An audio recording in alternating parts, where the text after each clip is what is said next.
And sometimes if your partner doesn't grow with you, up here, right here, right? It just doesn't seem to work out. That's just my experience. It just doesn't seem to work out. If your spouse is still doing the same thing, 5-10 years later, and you've experienced a complete mind shift, your career has taken off and this and that, if they didn't grow with you, if their mindset didn't change, it doesn't mean that they have to go do the business with you. They could still, if they love teaching, if they love working at Costco per se, right? And that's okay. But did their mindset change? How their outlook is in life, did that change?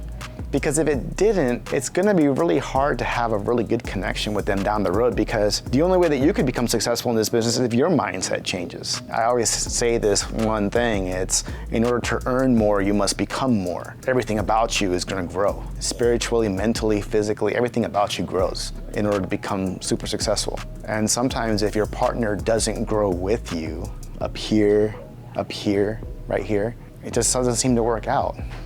That's just my experience. It just doesn't seem to work out if they stay here and you go here. It has nothing to do with brains. I'm just talking about, how you see the world and how you feel about the world. Those are the two big things that I would say right there that make a successful relationship down the road for any entrepreneur.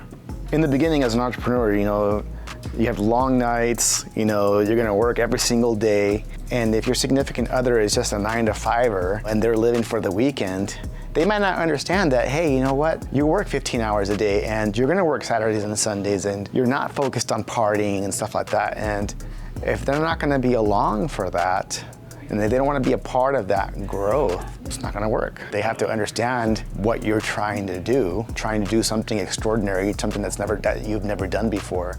It's going to require sacrifice. And if they're going to be with you, it's going to require sacrifice on their part too. There's no way of going around it. That's just the way it is.